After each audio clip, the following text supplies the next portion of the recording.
गुलाबो सपेरा राजस्थान के famous Kalbelia dance को जन्म देने वाली इंटरनेशनल फेम फोक डांसर, जिसे समाज की रूढ़ियों के चलते पैदा होते ही मरने के लिए गाड़ दिया गया था जमीन में। किन परिस्थितियों में जन्म हुआ, कैसा परिवार का माहौल था? तो एक स्पेशल हिसाब से हुआ था मेरा जन्म। एक प्रथा बना रखी थी उन्होंने कि ज्यादा बेटी नहीं रखे, जन्मते नारे से ही थी उसको ले जाके औरतें जमीन में गाड़ देती, मार देती मिट्टी में गाड़ती, फिर औरतें पाँव से दबाती है बच्चे को कि वो जल्दी खत्म हो जाए। जंगल में रात की गाड़ दी। क्या बात। तो फिर रात को मौसी घर पे आई, फिर वो माचिस की वो तिली का उजाला करते करते करते करते जंगल में गई।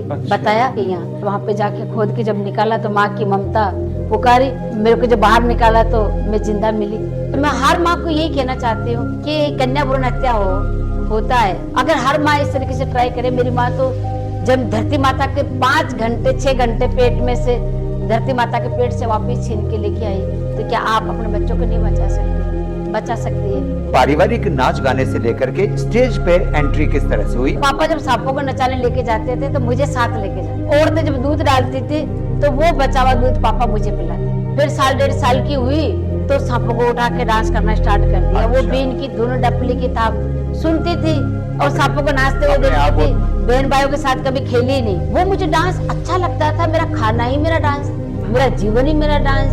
अब वो मैं कर लूं तो मैं सब कुछ सही। ये हो गया कि मतलब रोटी मत दो मेरे को नचा लो, बीमार हूँ नचा लो, ये दवाई है मेरी एक तरीके से। सांसें मेरे डांस के साथ चलती थी। बिल्कुल। सर्दी लगती तो क्या करते, आग सड़गा लेते, नाचना गाना स्टार्ट कर देते, शुरू कर देते।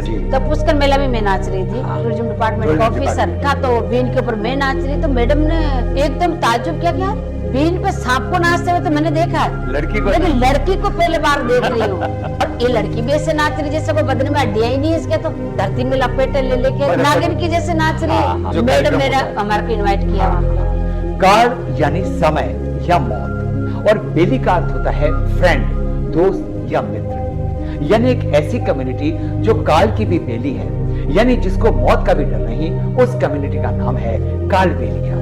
भाग्यशाली हूँ कि ये डांस मेरे से स्टार्ट हुआ और इसे कहने क्रिएटर ऑफ कालबेलिया डांस, तो मेरे से जन्म हुआ इस डांस का और मेरे को पद्मश्री मिली। अरे रे रे रे रे रे रे रे रे मोटर पड़ी दरना मेरी जयपुर जा बाड़ो कोने। ये ड्रेस ही मेरे साथ जन्मी। अच्छा। वो अर्र वाला गाना ही मेरे साथ जन्मा, डांस भी मेरे साथ जन्मा और मैं भी इनके साथ ही जन्मी। ना हमें क्या चाहिए स्टेज पे? स्टेज पे पैसे नहीं होते, स्टेज पे सिर्फ ऑडियंस और हम होते हैं। हमें तालियों की गिड़गिड़ाहट मिलती है ना, वो हमारे लिए करोड़ों है। वो उसका कोई मोल नहीं होता, वो उसकी कोई कीमत नहीं होती, वो हमारे लिए अनमोल दौलत होती है जो एक कलाकार को मान सम्मान देती है, कलाकार को ताकत देती है और उनको आगे बढ़ने का मौका देती है। आज मेरे जो ड्रीम है घर घर में गुलाब हो, दूसरा ये डांस अमर हो और पीढ़ी टू पीढ़ी चले। मैं चाहती हूँ कि ये कालबेलिया डांस का भी घराना बन जाए। तो मैं एक पुष्कर स्कूल बना रही हूँ मेरे कालबेलिया। कालबेलिया इस फेमस राजस्थानी फोक डांस के बारे में आपने बहुत सुना होगा, कई बार देखा भी होगा। पूरी दुनिया दीवानी है राजस्थान के इस फोक डांस की। गहरी काले रंग की लेकिन खूबसूरत फूल पत्तियों की कढ़ाई और कांच के टुकड़ों से सजी हुई ड्रेस और उसे पहनकर बीन की आवाज पर जब कोई कालबेलिया डांसर नागिन की तरह लहराती बलखाती है तो देखने वालों के होश उड़ जाते हैं। लेकिन क्या आपको पता है कि कालबेलिया का मतलब क्या होता है? काल यानी समय या मौत। किसी की मौत हो जाने पर हम कहते हैं ना कि उसका तो काल आ गया था। और बेली का अर्थ होता है फ्रेंड, दोस्त या मित्र, यानी एक ऐसी कम्युनिटी जो काल की भी बेली है, यानी जिसको मौत का भी डर नहीं। उस कम्युनिटी का नाम है कालबेलिया। सदियों से ये कालबेलिया सपेरे सांपों को पकड़ते, नाचते गाते गांव गांव घूमते, सांपों का तमाशा दिखाते और अपना पेट पालते थे। लेकिन इसी कालबेलिया कम्युनिटी से एक कलाकार ऐसी निकली जिन्होंने इस सपेरा डांस को सरहदों के पार पहुंचा दिया और पूरी दुनिया में इसकी धूम मचा दी। टॉक विद गौरव में आज हम आपकी मुलाकात करवा रहे हैं इसी कालबेलिया डांस को सरहदों के पार पहुंचाने वाली internationally famous Kalbelia folk dancer Gulabo Sapera से। आपको बता दें कि गुलाबो जी को गवर्नमेंट ऑफ इंडिया ने पद्मश्री के सम्मान से नवाजा है।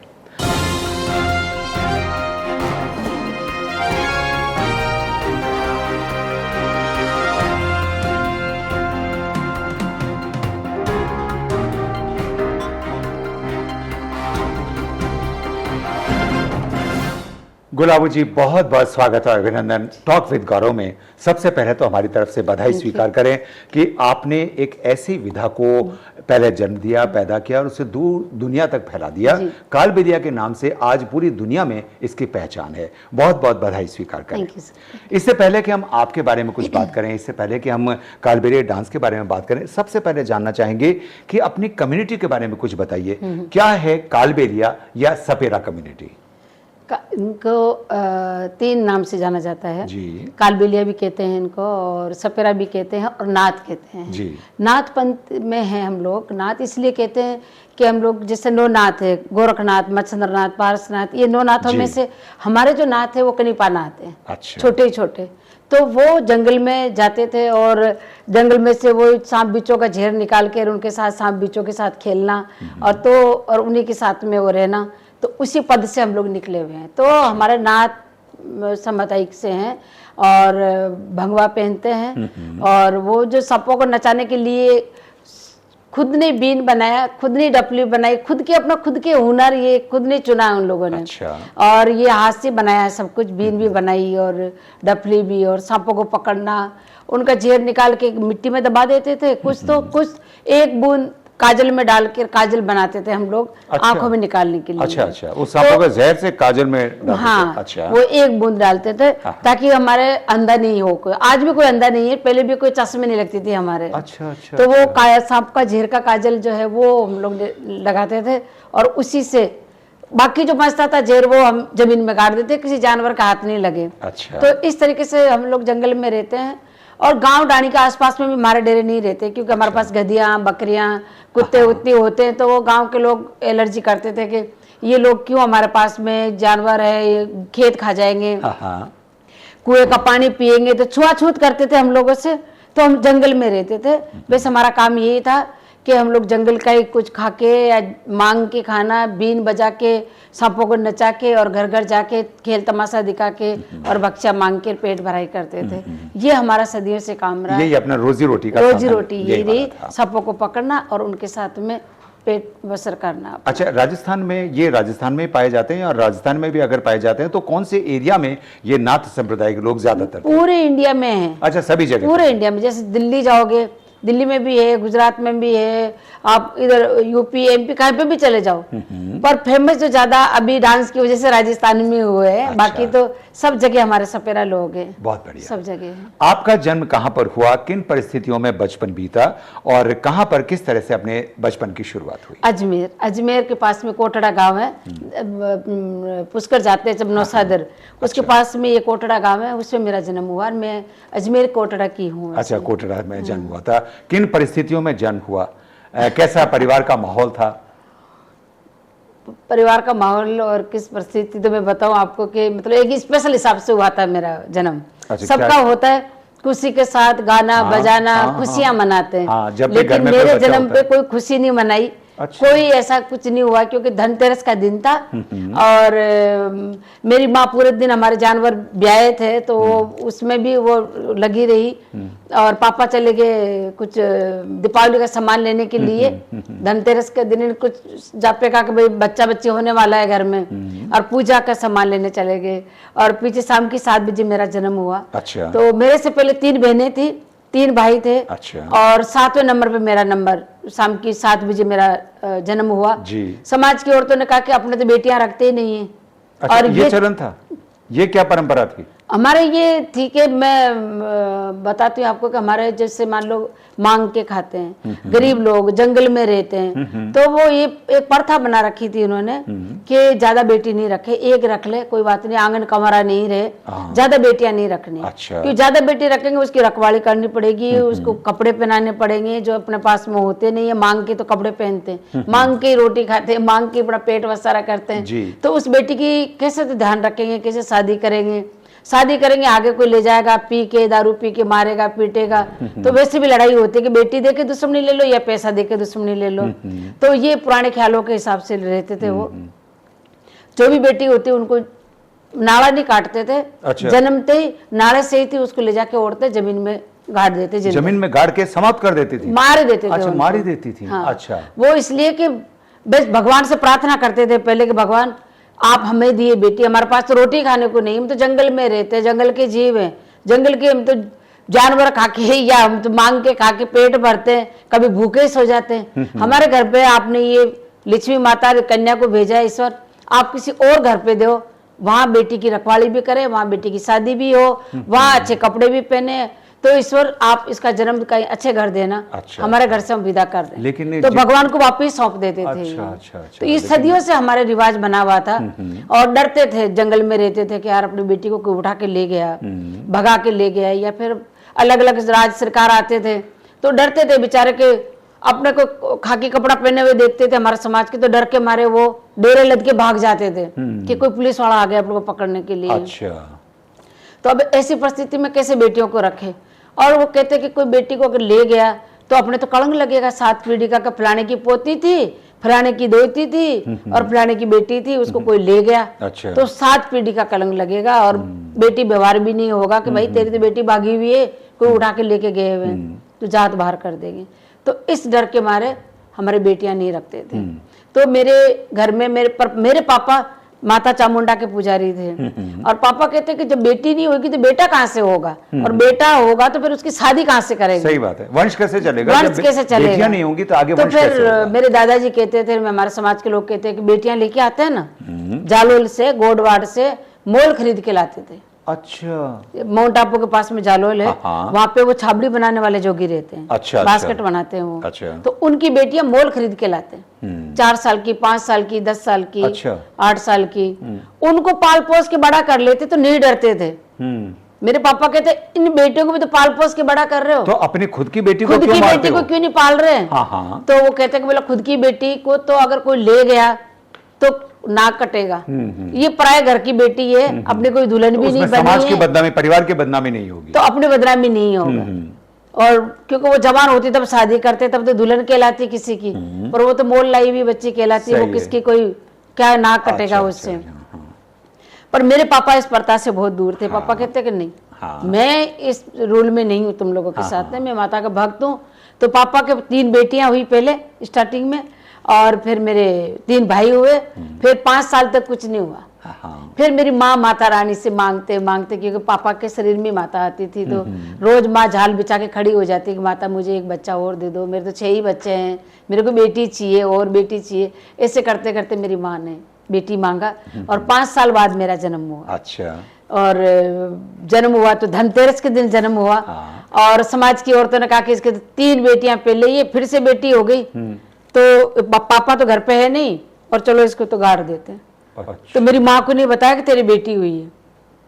माँ तो बेचारी बेहोशी हो गई, बेटी हुई तो, और वो औरतें ले जाके जंगल में रात की गाड़ दी है। क्या बात है। तो मेरी माँ ने पूछा कि बच्चा हुआ था, रोया था, मुझे पता, मैं सुन रही थी, पर 1 घंटा 1.5 घंटे हो गए, मेरी बेटी है कहाँ, बच्चा है कहाँ? अच्छा, तो मेरी माँ मौसी ने कहा कि यही है। बोले नहीं, मेरे को बता कहाँ है मेरी बेटा हुआ या बेटी? तो मेरी मौसी ने कहा कि बेटी। अच्छा, तो मेरी माँ डर गई कि तुमने मार दिया मेरी वो समझ गई कि अगर बेटी हुई है तो कुछ ना कुछ मामला गड़बड़ हो गया। कुछ मामला गड़बड़ है। हाँ। तो मेरी माँ एकदम होश में आई, खड़ी हो गई एकदम, मेरी बेटी लाओ, बेटी लाओ।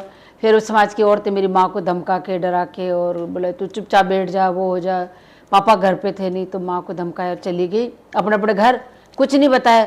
मेरी माँ रो के गिड़गिड़ा के मेरी मौसी से पूछा कि तू बता दे मुझे कि मेरी बेटी को, तेरे 5 बेटे, ये बेटियां नहीं, तू रख लेना उसको। अच्छा, लेकिन बता तो सही, तू बता दे मुझे कि वो है कहाँ। अगर जिंदा मिलेगी तो मैं प्रॉमिस करती हूँ कि तू रख लेना उसको। अच्छा, पर मुझे बता दे। तो मेरी माँ की ममता क्या होती है? मेरी मौसी ने कहा कि देख बहन, अभी औरतें आएगी और अभी अपने कपड़े फाड़ देगी, ये अपन रूल से खिलाफ नहीं जा सकते, तू तसल्ली कर। फिर मेरी माँ ज्यादा उसका हाथ जोड़ने लगी, तो कहा कि अभी सोने दे सबको, फिर रात को चलेगी, अभी तो सब जग रही है, सर्दी का टाइम है। तो फिर रात को 12-1 बजे मेरी माँ घर पे, मौसी घर पे आई, और काका बोला चल मैं बताती हूँ तेरे। अच्छा, फिर वो माचिस की वो तिल्ली का उजाले करते करते करते करते जंगल में गई। अच्छा, बताया कि यहाँ पर मेरी मौसी कहती थी कि अब तो मर गई होगी, वो 5-6 घंटे हो गए, 5-6 घंटे हो गए, 5 जिंदा मिलेगी तेरे को। पैदा हुई बच्ची तो इतनी देर तक सांस और ले नहीं मिट्टी में गाड़ती, फिर औरतें पाँव से दबाती है बच्चे को कि वो जल्दी खत्म हो जाए, तो वो तो मर गई होगी। मेरी माँ ने कहा कि कोई बात नहीं, मर गई होगी। जिसको मैंने 9 महीने पेट में रखा, उसको मैं हाथ लगा के, देख के, छू के, फील तो कर लूं कि मैंने जिसको 9 महीने फील किया पेट में, मैं उसको 2 आंखों से देखना चाहती हूँ। अच्छा। उस बच्चे को। और हो सकता है मेरी बेटी मुझे जिंदा मिले, मेरा दिल कहता है।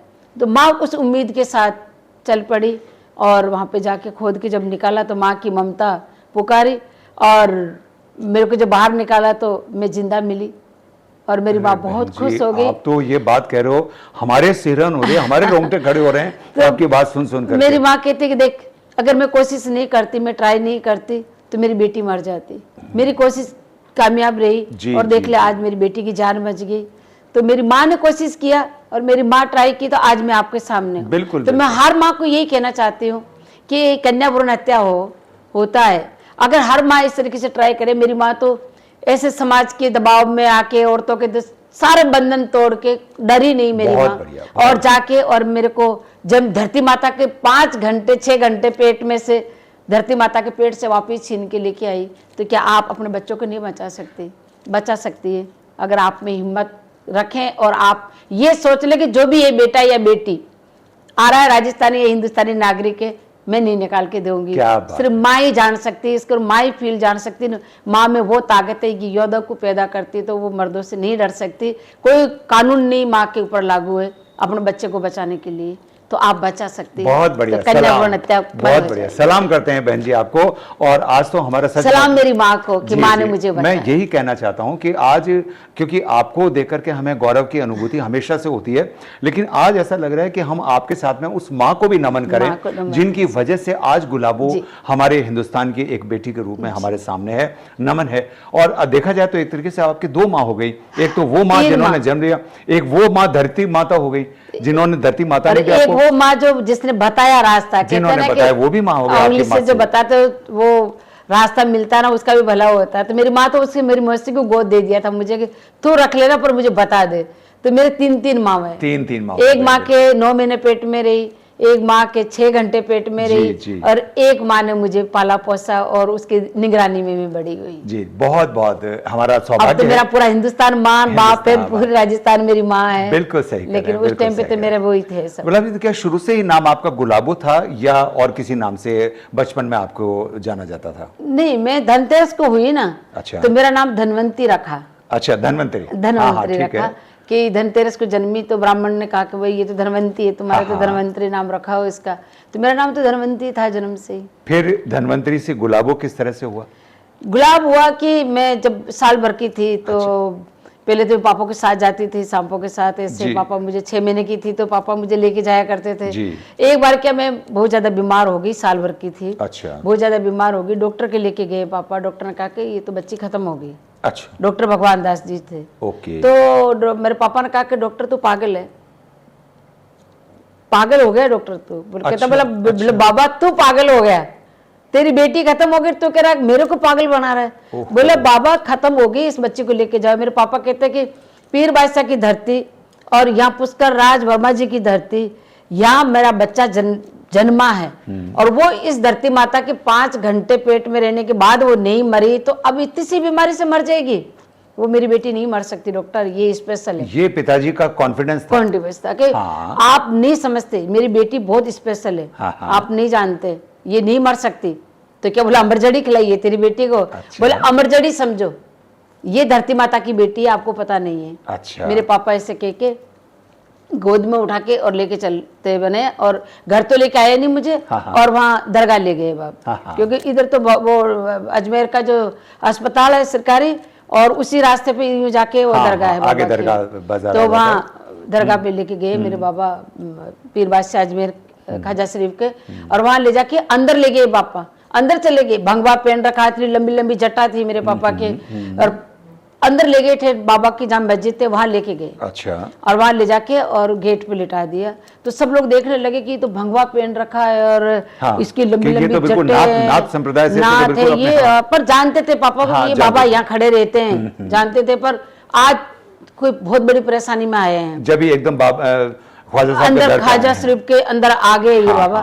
तो अंदर जाने के बाद मेरे पापा ने मुझे वहाँ बाबा के बिल्कुल गेट पे मेरे को लिटा दिया। अच्छा। और बैठ गए जाके कोने पे और कहने लगे बाबा ये आपकी बेटी आपकी धरती पे जन्मी हुई है और मेरे को पक्का विश्वास है कि मेरी बेटी को आप नहीं मरने देंगे, आप जिंदा रखेंगे। क्या बात है, क्या ये बात मर नहीं सकती मेरी बेटी। बहुत बहुत बाबा कैसे भी करके इसको जिंदा करना है आपको। हाँ। और ये इतनी सी बीमारी मेरी बेटी को मार नहीं सकती। ये अच्छा। आपकी धरती में जन्मी है और देखो ये जमीन में रहने के बाद नहीं मरी बाबा।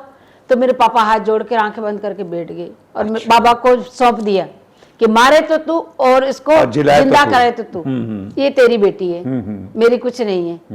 तो 1 घंटे बाद गुलाब का फूल अंदर से ऑटोमेटिक मेरी छाती पे आके गिरा। अच्छा अच्छा अच्छा, ख्वाजा साहब की मजार से गुलाब मेरी का छाती फूल। पे। अच्छा। और थोड़ी देर बाद मेरा हाथ पांव चलने लगे और मौलाना साहब वगैरह सारे ये साइड में खड़े देख रहे सुनसान होके नमन कि है, कुछ नमन भी है। नहीं बोलो, आज बाबा की प्रार्थना को देखना है और आज बाबा पीर बादशाह को भी देखना है। हाँ, इन दोनों की वार्तालाप को देखना है कि कैसे क्या किसको क्या मिलता है, क्या हाथ में से जाता है। हाँ हाँ ये खाली हाथ जाएगा या फिर भरे हाथ जाएगा। हाँ। तो वो भी खड़े होकर देखने लगे।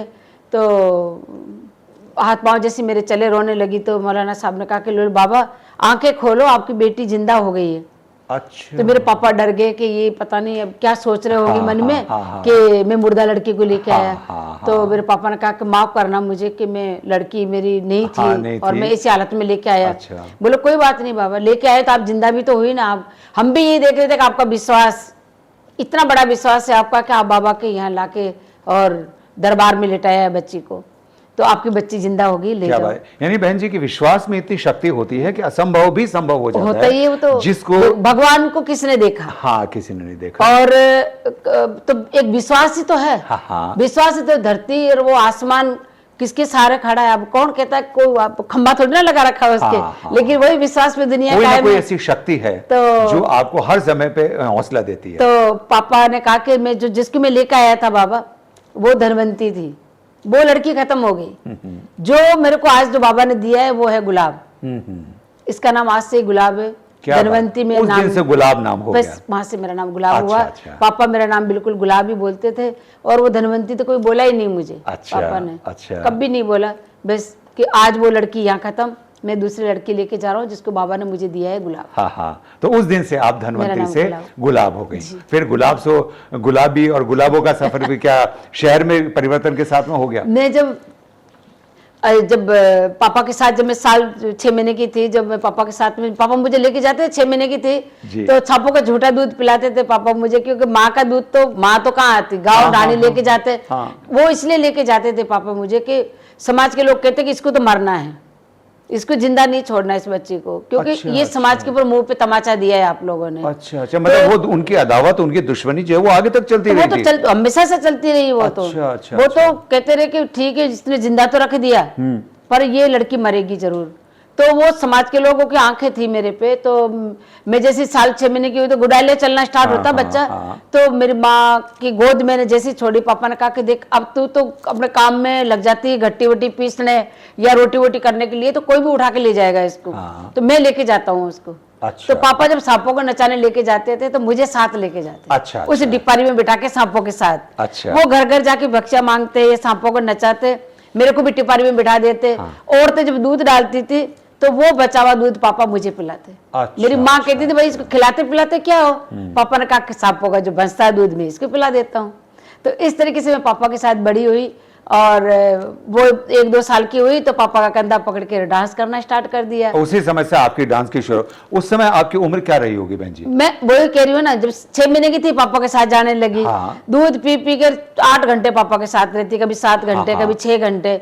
फिर 1.5 साल की हुई तो सांपों को उठा के डांस करना स्टार्ट कर दिया। वो अच्छा। बीन की दोनों डपली की थाप सुनती थी और अपने- सांपों को नाचते हुए अपने आप देखती थी। बहन भाइयों के साथ कभी खेली नहीं, हाँ, हाँ। सांपों के साथ ही खेलने का काम रहा मेरा। अच्छा। तो फिर वो मैंने डांस करना स्टार्ट कर दिया। जब 1-2 साल की थी तो मैंने पूरा डांस करना स्टार्ट किया। अच्छा। समाज के लोग देखते थे कि अच्छा इसलिए तूने जिंदा रखा तेरी बेटी को कि तू नचा सके इसको और उसके ऊपर तेरा पेट पालन कर सके। अच्छा, हाँ, मतलब हाँ, इनकी हाँ। कमाई उनके ले सके, कमाई उनको हो ये गई लांछन तेरी। भी लगाते थे। हाँ, वो अच्छा। बुरे बुरे नाम देना स्टार्ट कर दिया, तेरे तो नचनिया हो गई, ये तो मतलब इंसान के रूप में सांप है। अच्छा। तो ये सांप है, ये सांप का बच्चा है, ये धरती से मिली है, तो इस इंसान के रूप में सांप है तो इसको तो नचा रहा है। अच्छा, तो ऐसे ऐसे नाम थे। पापा कहते ये मेरी बेटी है और धरती माता की बेटी, मैं इसकी सेवा करता हूँ, मैं कोई सांप का बच्चा नहीं समझता मुझे हूँ। आश्चर्य होता है कि जहां एक तरफ आपकी प्रतिभा को संवारने की जगह उसकी प्रशंसा करने के बजाय उन्होंने आप पे लांछन लगाने शुरू कर बुरे दिए। बुरे रोज। हाँ। तो फिर समाज के लोगों ने कहा कि तू ये बेटी है बेटा नहीं, क्या सिखाता है इसको, बीन बजाना या फिर सांपों को नचाना, या फिर ये सांप है, पंचायती बैठगी बहुत भारी। मेरे पापा ने कहा कि मैं कुछ नहीं सिखाता, मेरी बेटी है, साथ रखता हूँ, सब तुम लोगों से डरता हूँ कि तुम मेरी बेटी को मार दोगे। तो पंच लोगों ने कहा कि अब नहीं मार सकते, अब 2 साल की हो गई, अब थोड़ी ना हम कोई हत्या करेंगे, हत्या थोड़ी, वो अब तो इंसान की हत्या हो गई एक तरीके से। सही बात है। आपको पता है कि नाड़ा काटने के बाद में अपने बच्चे को नहीं मारते जी। तो नाड़ा नहीं काटते ना जब तक उसको वापिस सौंप देते हैं बेमाता को। नाड़ा काटने के बाद तो अपना बच्चा हो जाता है। भाई तू पागल हो गया क्या?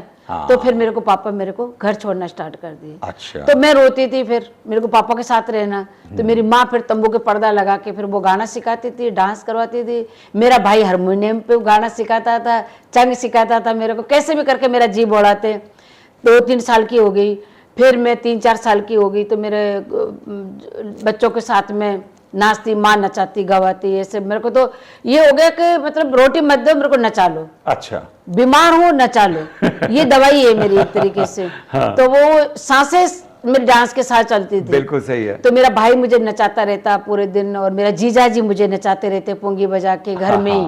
और कोई रात को फिर हम लोग, सर्दी लगती तो क्या करते, नाच आग सलगा लेते, नाचना गाना स्टार्ट कर देते, शुरू कर देते। तो बचपन से लाड कोड तो मेरे करते थे मेरे परिवार के। तो पर पंच लोग या कोई भी आके ए लड़की को नचा रहे हो, शर्म नहीं आती तुम्हारे को? अच्छा। तो इस तरीके से कोई छोरे को नचाओ। तो पर देखते भी थे और लांछन भी लगाते थे। मतलब देख करके आनंद भी लेते थे और लांछन भी लगाते। क्या बात है, कितनी अजीब सी बात है। होली के दिनों में फागुन के महीने हमारे आदमी लोग जाते हैं चंग लेके। तो आदमी लेडीज के कपड़े पहन के जाते हैं। पर वो लोग मुझे भी साथ लेके जाते थे। छोटी सी थी तो छोटी सी को मेरे को फ्रॉक पहना के नचाने ले जाते। पर तो 5-6 साल की होगी तो माँ का घाघरा पहना के या फिर दूसरा छोटा सा घाघरा पहना के वो मुझे लेके चले जाते। 1 महीने मुझे नचाते। अच्छा। और पुष्कर मेला में मुझे नचाते। बाद में लड़ते और बुरे बुरे नाम देते। मैं समझती नहीं, मैंने कहा तुम लोग नचा रहे थे अभी तक तो, और अभी कहते हो कि छोरी नाचना बंद कर। अच्छा। मैंने कहा ये बात है क्या? मुझे सुन में नहीं आती। चाहते क्या? पर मैं फिर सुनती भी नहीं थी उनकी। मैंने कहा ऐसे पुकारते रहते हो तुम लोगों की तो आदत है ये। तो वो बचपन से सुन के और मैं मतलब आधी हो गई थी कि ये लोग गालियां निकालेंगे, ये मारेंगे, ये तू तड़ा के बोलेंगे, गंदी बातें करेंगे। इनकी तो आदत है बोलना और काम ही इनका तो बोलने का करने का, मेरा काम है करना। उस स्थिति पे आपने सोच लिया कि इनकी परवाह नहीं करनी है, मुझे अपने डांस पे, अपने नृत्य कला पे मेरे को ये भी नहीं था कि मेरे को उस टाइम में मैं ये भी नहीं सोच पा रही थी कि मेरे को बहुत ज्यादा आगे जाना है या फिर इस डांस को डांसर बनना है या फिर कोई। वो मुझे डांस अच्छा लगता था, मेरा खाना ही मेरा डांस, मेरा जीवन ही मेरा डांस। अब वो मैं कर लूं तो मैं सब कुछ सही, नहीं तो नहीं। 6-7 साल की होगी, 5-6 साल की तो छोटी छोटी बच्चियों को लेके मैं गांव डाणी में चली जाती। अच्छा। उनको मैं कहती मेरे को तुम नचा लो, औरतें जो घाट राबड़ी दे वो तुम खा लेना, लेकिन मेरे को नचा के ले आओ। क्या बात। तो छुप छुप के हम लोग ऐसे नाचने चले जाते। पुष्कर मेला भरता तो औरतें मुझे लेके जाती कि छोरी कहना मत घर पे अपने चलते नाचने के लिए। अच्छा। तो वो ले जाती। काजल बिंदी के पैसे मिल जाते, छुप छुप के नाच के, और लाली वाली खरीद लेते। पर एक बार वो जब मैं 7-8 साल की हुई तो पुष्कर मेला में हम लोग नाच रहे थे। अच्छा। जैसे औरतें हमेशा नचाने ले जाती थी मुझे, हमारे औरतें जाती थी और बूढ़ी औरतें गा के गाना गा के रोटी मांग लेती, आटा मांग लेती। जो 60 के 50 की हो जाती वो औरतें गाना गाती थी, डांस नहीं करती। ये तो बात हुई आपके परिवार में डांस की और पुष्कर मेले में जाकर के आपने कर दिया, लेकिन इस जो पारिवारिक नाच गाने से लेकर के स्टेज पे एंट्री किस तरह से हुई और कौन सी उम्र में हुई? वही मैं बता रही हूँ आपको जी। वही बता रही हूँ कि 8 साल की थी मैं, 8 या 7 साल के बीच में थी जी। तो पुष्कर मेला में मैं नाच रही थी। और वहाँ पे अब हमारे समाज में तो कोई डांस गाना तो होता नहीं है, सिर्फ बीन बजाना और सांपों को नचाने का काम। तो मैं उसी बीन पे मैं नाच रही और बहुत सारी औरतें थी वो गाना गा रही थी और मैं गा के नाच रही घूंघट में। अच्छा। तो हिम्मत सिंह जी और तृप्ति पांडे अपने ये टूरिज्म डिपार्टमेंट के ऑफिसर, हाँ। ये उधर टीलों पे फोटो खींचते खींचते उधर आ रहे कि उधर भीड़ ज्यादा है, वहां चलते हैं। अच्छा। पहले क्या भीड़ बहुत ज्यादा होती थी, गायों का, घोड़ों का, इनका मेला होता था, ऊंटों का, तो वहां चलते हैं। तो देखा तो बीन के ऊपर मैं नाच रही, तो मैडम ने एकदम ताज्जुब किया कि यार बीन पे सांप को नाचते हुए तो मैंने देखा है, लड़की को, लेकिन लड़की को पहले बार देख रही हूँ। हिम्मत सिंह जी को कहा कि बोले बना ये देखो ना, ये तो एक अजीब ही करिश्मा देखने को मिल रहा है अपने को। और ये लड़की भी ऐसे नाच रही जैसे कोई बदन में हड्डियां ही नहीं है इसके, तो मटक मटक के एकदम धरती में लपेटे ले लेके, जैसे बिल्कुल नागिन की तरह, नागिन की जैसे नाच रही है। बोले ये नॉर्मल नहीं हो सकती। मैडम ने नोट किया, बनाजी ने भी कहा कि हाँ है तो कुछ ऐसा ही मुझे लग रहा है, लीक से अलग तो हम लोग नाच रहे, कोई 2 पैसा दे रहा है, कोई 3 पैसा दे रहा है, कोई 5 पैसे दे रहा है, कोई 10 पैसे दे रहा है। अच्छा। इस तरीके से पैसे फेंक फेंक के लोग दे रहे थे। और मेरे तो घूंघट में नाचने का काम, पैसे दो चाहे मत दो, मेरे को तो आनंद मिल रहा है कि मैं नाच रही हूँ। डांस जैसे खत्म हुआ तो वो मैडम आई मेरे पास, मेरे शरीर का हाथ लगा के देखा कि तेरे शरीर में हड्डियां भी है या नहीं, रबड़ की गुड़िया की जैसे तू घूम रही इधर किधर, तेरा मुंह दिखा। तो मेरा मुंह देखा और काके बोला कौन हो तुम लोग? तो फिर मेरे चाचा साथ में थे, उन्होंने कहा कि हम तो सपेरा हैं। अच्छा। बोलो भाई सपेरों को बीन पे सांपों को नचाते हुए तो देखा, लड़की तो पहले बार नाच रही है। बोले मैडम कहना मत, हम तो ऐसे ये छोरी ऐसे ये बचपन से नाच रही है, तो हम तो इसको नचा के पेट पालन करते हैं। बोले अच्छा। तो बोले कहीं ये सांप का बच्चा तो नहीं है? बोले ये समझे मैडम, ये समझा आप, मेरी मजाक उड़ाने लगे वहां पे, वो लोगों को मौका मिल गया। हाँ कि मैडम ये सांप का ही बच्चा है, हम इसको नचा रहे हैं। ओके। बोला ठीक है, तो तुम यहाँ नाच रहे हो ना, अभी शाम को वहाँ नाचना टूरिज्म स्टेज पे। अच्छा, यहाँ से, अच्छा वो शाम को जो मैडम मेरा हमारे को इनवाइट किया वहाँ पे। तो बोले मैडम वहाँ क्या करेंगे हम? बोले प्रोग्राम। बोले प्रोग्राम क्या होता है? अरे यहाँ जैसे नाच रहे हो ना वहीं वैसे नाचना। अच्छा। तो हम चले गए शाम को, मैडम ने मुझे घुंघरू लेके दिए, पहली बार मंच मिला और इतना बढ़िया लग रहा, पब्लिक देख रही, बैठे इतने अंग्रेज बैठे और वो तालियां बजा रहे। मैं सोच रही, मैंने कहा यार मैं रोड पे नाचती हूँ, तब तो ये लोग पैसे फेंक फेंक के देते हैं, और ये तो ताली बजा के मुझे भगा रहे हैं। अच्छा। दे तो रहे नहीं, आपने उल्टा सोचा उसका। मैंने उल्टा सोचा, मैं घूंघट में नाच रही, तालियां बजा रहे, मैंने कहा भगा रहे हैं ये तो मुझे, पर भाई तुम बजाते रहो भगाते रहो, मैं तो मेरा नाचूंगी। मेरे को इतना अच्छा लग रहा कि जैसे ऑडियंस बैठी रही मेरे जैसे भगवान। अच्छा। और स्टेज जैसे मेरा मंदिर। इतना अच्छा लग रहा कि बस मैं इसी के लिए जन्मी हूँ और ये मेरी जगह है, इसको कोई नहीं ले सकता। मतलब उस दिन ऐसा लगा मैंने ठाना कि ये मंजिल मेरी आज मुझे मिल गई, ये मिल गई मेरे को, ये जगह मेरी है, इसको कोई नहीं छीन सकता, और इसी के लिए पैदा हुई हूँ। भाई गुलाबी तू तो नाच ले गुलाब जितना तेरे को नाचना है। तो मैं खूब नाची। फिर मैडम परेशान होके बोले ये तो रुकने वाली तो है नहीं, लाइट बंद कर दी। फिर मेरे को नीचे उतरने के बाद बोले मजा आया? मैंने कहा नाड़ का लटका के, मैंने कहा हाँ, मेरे को अच्छा लगा, बहुत अच्छा लगा। बोले कल भी आना। अच्छा। दूसरे रोज मुझे नहीं लेके गए, बोले छोरी थे तो मैडम पास कर ली और वो तो पता नहीं खटे खटे थे लेके जावेगी। अच्छा। तो बोले तू मत चल, हम ही जाएंगे। वो चले गए, तो उनको मैडम ने भगा दिया कि बोले वो गुलाब कहाँ है? कि मैडम वो तो नहीं आई। क्यों? बोले वो बुखार हो गया। बोले बुखार हो गया तो मैं उसको दवाई देके ठीक कर दूंगी, तुम लेके आओ, भगो तुम नहीं तो वो नहीं तो तुम्हारा क्या काम ही है? सही बात है, सही मैं तो उन्हीं के लिए बुलवाया था, वो नहीं है तो तुम भागो। भगा दिया उनको। फिर वो मेरे पास आए वापिस, मेरे को बोलने लगे, बोले छोरी ऐसे बोलना कि मेरे को बुखार हो गया। अच्छा। चादर उड़ा के लेके गए मेरे को, क्योंकि वो कह के आ गए थे। हाँ कह के आ गए, तो यूं हाथ यहाँ बगलों में डला के चादर उड़ा के और लेके गए कि देख मैडम हमारे को मार देगी, पुलिस ने बंद करवा देगी, तू बोलना कि मतलब झूठ नहीं बोलूं। मेरे पापा ने नीचे कहा मुझे झूठ बोलना। अच्छा। मैं झूठ तो नहीं बोलूंगी। बोले तू बोलना ही मत कुछ भी। अच्छा।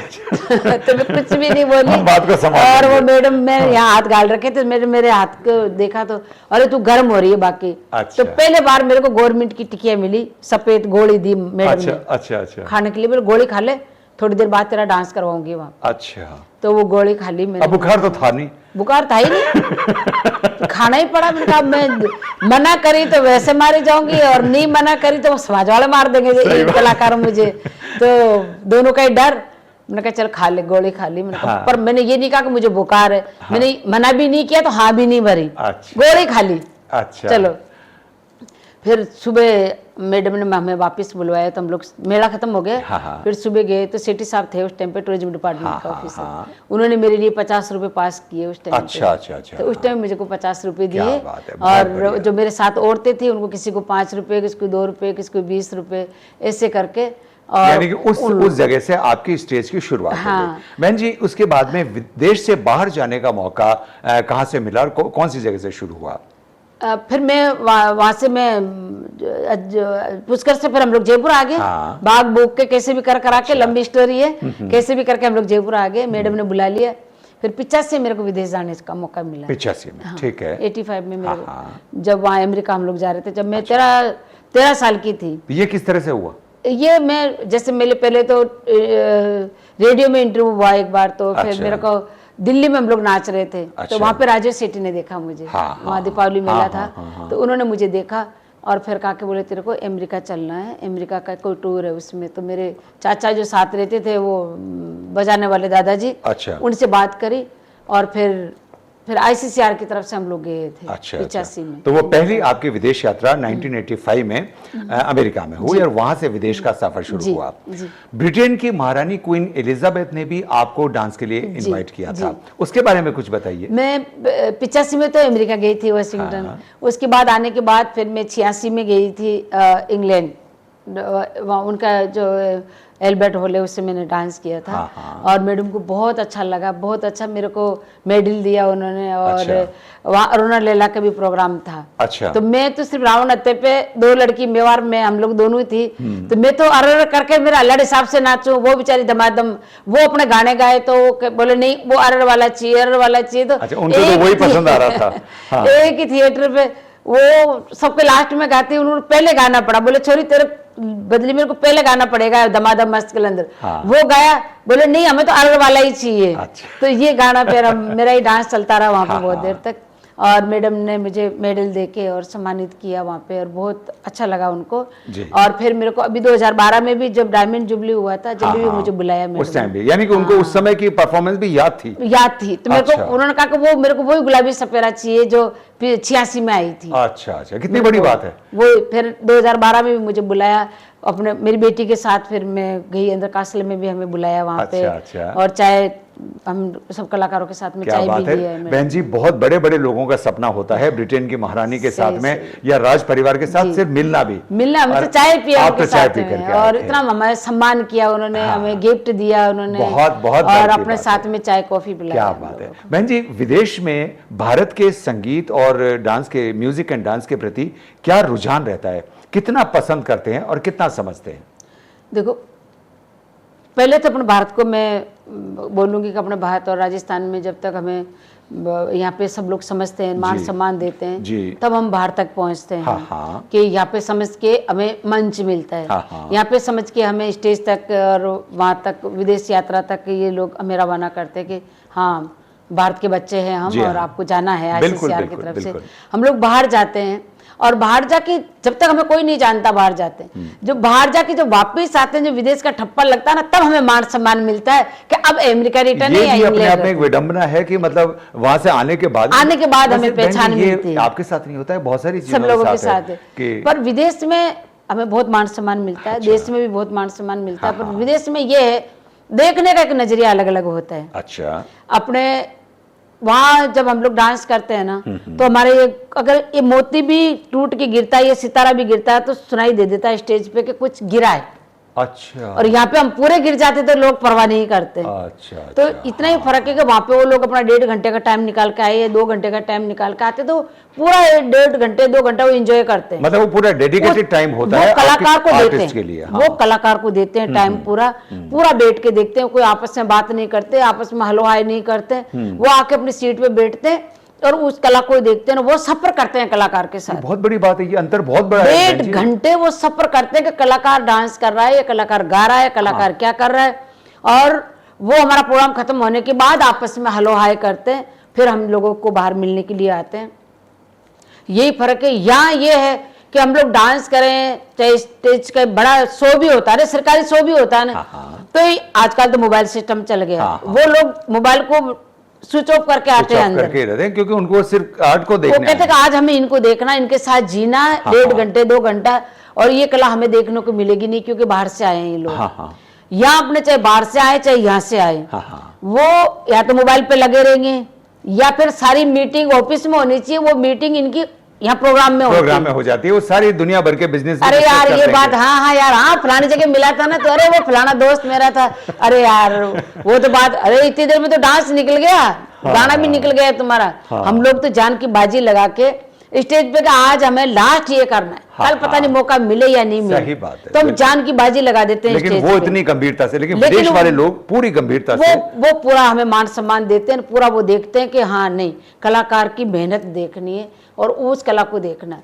यह कलाकार को बुला लेंगे, पैसे दे देंगे, लेकिन वो मान सम्मान नहीं मिलेगा जो दो कलाकारों को पैसे जो मिलता है ना स्टेज के पीछे, वो पर्दे के पीछे की बात होती है, पैसा। लेकिन हमें क्या चाहिए स्टेज पे?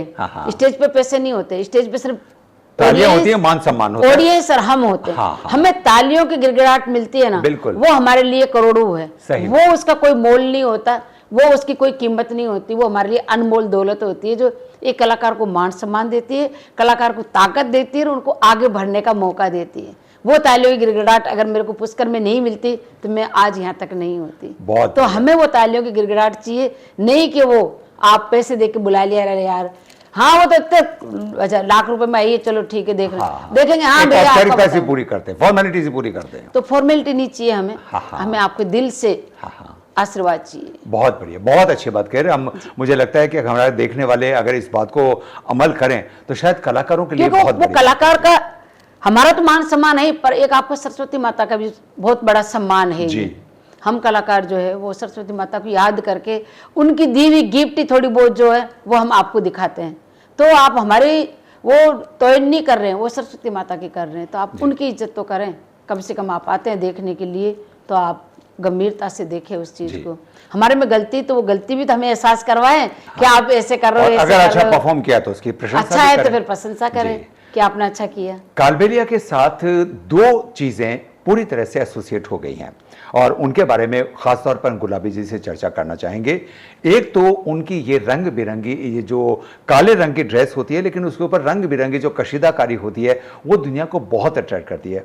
गुलाबो जी सबसे पहले तो इस ड्रेस के बारे में कुछ बात करना चाहेंगे। ये ड्रेस और किसी भी, ना तो हमने किसी और स्टेट के किसी डांस में देखी है और बल्कि और राजस्थान के भी किसी और डांस में ऐसी रंग बिरंगी इतनी सुंदर ड्रेस। और सच बताएं तो बहन जी आप भी इस ड्रेस में इतनी आकर्षक लग रही हैं कि मैं क्या बताऊं। तो इस ड्रेस के बारे में कुछ बताइए। ये ड्रेस ही मेरे साथ जन्मी है, अच्छा। वो अर वाला गाना ही मेरे साथ जन्मा है, डांस भी मेरे साथ जन्मा है, ये चारों चीजें और मैं भी इनके साथ ही जन्मी हूँ, तो हम चारों का मेल है ये। तो गाना तो मैंने पुष्कर में सीखा। गाने के बारे में जैसे कि एक बहुत प्रसिद्ध गीत है, अर कालियो कूद पड़ियो मेला में साइकिल पंचर, वही वाला गाना।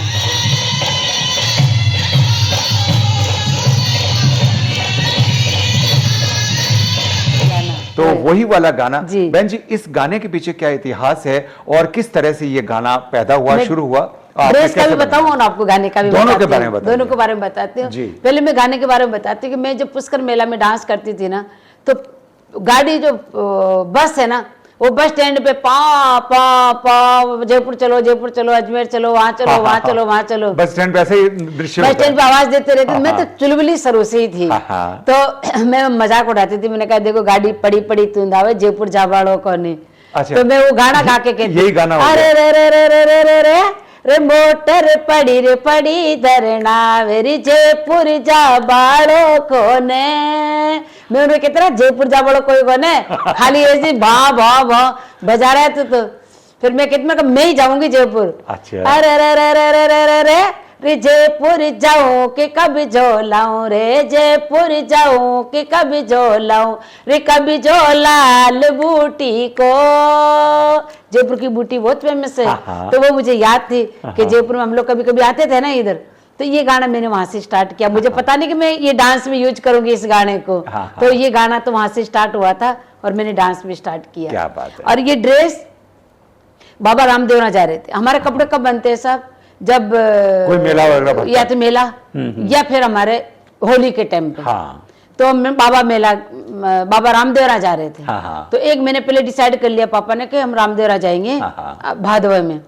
तो मैंने कहा मतलब पापा रामदेवरा जाएंगे तो कपड़े तो नहीं बनने चाहिए। जब मैं तो 6-7 साल की थी, 7 साल की थी। अच्छा। तो पापा ने कहा कि हाँ हाँ कपड़े बनवाएंगे ना, अभी मांग के तो लाया था मैं कल परसों। अच्छा। तो तेरे तो वो स्कूल की एक नेकर एक वो टी शर्ट है वो पहन लेना। तो मैंने कहा नहीं नहीं वो नहीं पहननी, मुझे तो घाघरा कमीज पहनना। अरे मेरी बेटी घाघरा कमीज कहाँ से, पापा की बहुत लाडली थी मैं। तो वो भी रह गया था अपना कि गुलाब से गुलाबी कैसे बने, गुलाबी से गुलाबो कैसे बने, वो मैं बताऊंगी आपको। जी जी जी। तो मैंने कहा बोलो पापा मेरे को है ना, बोले बोल बेटा तेरे को कौन सा ड्रेस चाहिए, कैसे कलर बनवाएगी, नीलम? मैं नीलम तो नहीं पापा, पोपलिंग, लाल पीला हरा। मैं नहीं नहीं ये इसका क्या करूंगी? तो मेरे को काला कपड़ा चाहिए। अच्छा। पापा को काला कपड़ा? नहीं अपने काला पहनते नहीं बेटा, अपन तो भंगवा पहनते हैं, सनातनी लोग हैं, हमें पता है। हम गुरु कनिपानाथ जी के शिष्य हैं। भंगवा पहनते, मर्द पहनते हैं भंगवा, तो औरतें थोड़ी ना पहनती है। अच्छा। औरतें तो भंगवा कपड़े को हाथ ही नहीं लगाती। तो काले कपड़े में क्या दिक्कत है? आप मर्द लोग पहनो ना, भंगवा कौन मना करता है? आप कमीज पहनते हो, सापा पहनते हो। सही बात है। बोले नहीं नहीं नहीं तू नहीं काला नहीं पहनेगी बेटा। 1 महीने तक रोई, मेरा पास में आ रहा। 10 दिन तक रोटी नहीं खाई मैं। अच्छा। क्योंकि नए भूखी कपड़े पड़ी रही। हाँ। और वो ये नहीं खाओ तो मत खाओ भाई, किसको परवाह। मेरे पापा और मम्मी वो उनकी आत्मा जलती थी कि बोले बेटा कुछ तो खा ले, कुछ तो खा ले। मगर नहीं, मुझे तो काला कपड़ा ही बनवाना। मेरी माँ की और नचवाओ सांपों के साथ इसको। वो रंग चढ़ावा है इसको सांपों का ही, क्योंकि उस सांपों का रंग से काला रंग सांपों का होता है। तो मेरे पापा कहते अच्छा तू भी ताना देने लगी अब। तेरे को भी ताना मिल गया क्या? बोले ताना नहीं बोल रही मैं, अब देखो ना काला पे ये जिद करके बैठ गई, खाना नहीं खा रही 10 दिन से। मर जाएगी। पिटाई भी खाई मेरे से। जस्ट मेरा बड़ा भाई था ना, मारता था मेरे को, मारा भी। मेरे को मारो के मेरा टुकड़े टुकड़े कर दो ना, तभी मैं काला कपड़ा सुलवाऊंगी। अच्छा। अजमेर की पुलिया के नीचे डेरा था हमारा। अच्छा। वो जैसे मेरे को डांटा भैया ने मारा ना, मैं तो ट्रक के नीचे भाग गई मरने के लिए। अच्छा। तो मेरे पापा ने पकड़ लिया मुझे। अच्छा। गाड़ी के नीचे आते आते। फिर पापा परेशान होके मैंने कहा ना, मैं काला कपड़ा बनवाऊंगी पर काला दिखने ही नहीं दूंगी। आप लोग समझ ही नहीं रहे मेरी बात को। अच्छा अच्छा, काला बनवा लूंगी लेकिन उसमें आपको काला ढूंढते रह जाओगे। नहीं दूंगी। हाँ। तो फिर पापा ने कहा कि चल, सुबह फिर लेके गए कि मर जाती गाड़ी के नीचे आके, मैं ऐसी जिद नहीं पाड़ सकता भाई, बड़ी मुश्किल से तो वैसे जी है ये। तो फिर पापा तो दिल तो पिसी जी जाते माँ बापा का। 50 रुपए दिए मुझे निकाल के। अच्छा। मेरे को 50 रुपए नहीं चाहिए, मेरे के साथ चलो। फिर हम लोग पूरा, जैसे आज परिवार आया, पूरा परिवार आया मेरे साथ में। मेरे 5 बहन भाई, 3 भाई, 2 मेरे से छोटी बहन, वो मेरे पापा मम्मी, हम 7 लोग गए बड़ी चौपड़। जाके बैठ गए बड़ी चौपड़ से, एक उसके कपड़े लिए। मैंने कहा मेरे को 6 मीटर कपड़ा दे दो। अच्छा। 6 मीटर काला कपड़ा लिया। और मैंने उसको, गुलाब खान थे मेरे कपड़ा बनाने वाले, तो मैंने कहा उनको बोला, मैंने कहा भाई साहब मेरे को काले घाघरा बनवाना है। हाँ बोले बना दूंगा बेटा, पर बोले बेटा कम रहेगा ये, तेरी कुर्ती भी बनेगी इसमें, 6 मीटर में तो बहुत कम बनेगा ये। तो मैंने कहा आप ऐसा करो ना कि मेरे को नीचे से इसका घेर कर दो, ऊपर से इसको कम कर दो। तो वो तो मोमडन थे तो समझ गए, बोले अच्छा शरारा टाइप में चाहिए तेरे को। मैंने कहा हाँ वैसा करो, जो मेरा कपड़ा भी बच जाए और ड्रेस भी बन जाए। अच्छा। वो समझ गए मेरी पसंद की ये लड़की कुछ अलग चाहिए इसको, तो वो शरारा टाइप में बना दिया। तो मेरे पापा देखो तैयार हो गए, तो बोले अब इसके ऊपर। मैंने कहा रुको तो सही। फिर मैं जाके 3.5 मीटर कपड़ा और लेके आई, आधे मीटर, मतलब 7 कलर का ये कपड़ा लेके आई मैं। अच्छा अच्छा। अलग अलग, लाल पीला हरा। फिर मैंने उनको कहा भाई साहब पाइपें काट के बाबूजी इसके ऊपर पाइपें लगा दो। अच्छा। तो उन्होंने पाइपें लगा के, मैंने कहा देखो पापा सतरंगी हो गई ये ड्रेस। अभी तो कुछ भी नहीं दिख रहा है इसमें। दिख रहा है, वाकई में दिख रहा है, काले से ज्यादा रंग अब तो 7 रंग हो गए। बोले नहीं काले रंग दिख रहा है ना बीच बीच में। मैं जाके मैं पैसे दो मुझे। और फिर कटड़े में गई, गोटा लेके आई ये वाली लच्छियां। अच्छा। इसके शक्कर पारे बनवाए। अच्छा। मैंने कहा अब तो बिल्कुल ही नहीं दिख रहा पापा। बोले दिख तो रहा है। मैं कहा वो उसका इलाज मैं कर दूंगी, और भी इलाज है मेरे पास। हाँ। फिर मैं सितारे लेके आई। अच्छा। फिर ये सितारे लगाए, चमकने सितारे लगाए। कमीज में भी और चुन्नी में भी, और ये सितारे लगा। अब तो रंग बिरंगी ड्रेस हो गई। बोला हाँ। मैंने कहा अब मेरे को बच्चे जो पैसे दो मेरे। बोला अब क्या करेगी? मुझे सैंडल लोगी।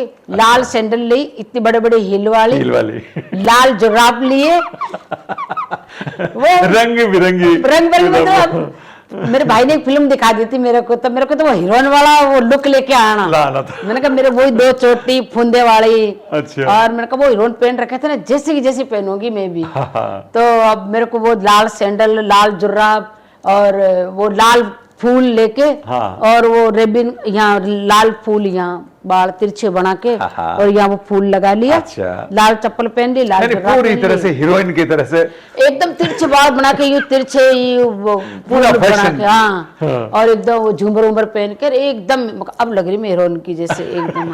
2 चोटी बना दी, और उनका 2 चोटी बनाई तो वो बाल यहाँ नहीं आ रहे हैं।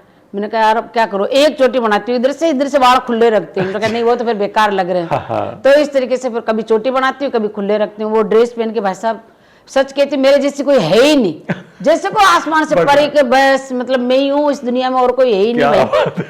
पहन के मैं तैयार होके मैंने कहा पापा चले, तो हम लोग बाबा रामदेवरा चले गए, फ्री में ट्रेन में बैठ के जोधपुर चले गए। अच्छा। जोधपुर से उतरे तो दूसरी बाबा रामदेवरा के वहां पे पोखरण की वो दूसरी ट्रेन आती है। हाँ। तो उसके ऊपर हम लोग, जगह तो थी नहीं, तो उसके ऊपर ट्रेन पे चढ़ के बैठ गए। हाँ हाँ। तो हिल वाली चप्पल थी, पापा के बोले बेटा कैसे चढ़ेगी, मैं चढ़ जाऊंगी, मेरे पे छोड़ो। वो तो अपनी जिद पे थे ना, पेड़ों पे चढ़ जाती हूँ मैं तो, ये तो कुछ भी नहीं है। मैं गलेरियां पकड़ती थी चढ़ चढ़ के पेड़ पे। हाँ मैंने कहा पेड़ों पे चढ़ जाती हूँ, तो ये तो ट्रेन है बेचारी, ट्रेन पे चढ़ के ऊपर उड़ी। तो जगह जगह भंडारे चलते रहते स्टेशनों पे, फ्री में भंडारा आज भी चलते, पहले भी चलते थे।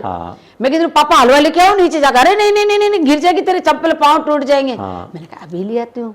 ऊपर से जंपिंग मार के, और वो हलवा पूड़ी बिस्कुट पता नहीं क्या क्या भर झाल कमीज की, और वो ऊपर चढ़ के मेरे बहन भाई को और माँ को उनको खिलाते हुए, ऐसे करते करते हम बाबा रामदेवरा पहुंच गए। और वहां पे 7 दिन 5 दिन रहे पूरे। पहले तो ऐसे डेरे लेके चले जाते फ्री फंड में, फ्री रहते थे, कोई काम नहीं होता था, तो बैठे रहे मेला देखेंगे पूरा। तो सुबह दिन होगा और मैं तो वही तिरछी चोटी फूल लगा के यहाँ पे बालों को बना के चुन्नी यहाँ डाल के और चल पड़ी मार्केट में मेरे भाइयों के साथ में। और सब देख रहे, बोले यार रीना राय आ गई, यार रीना राय आ गई। ये तो अब वो कौन बोल रहा, मेरे को क्या पता। क्या एक फोटोग्राफर आड़ा फिरा, बोले आपकी फोटो बना ले हम। मैंने कहा फोटो क्या होती है?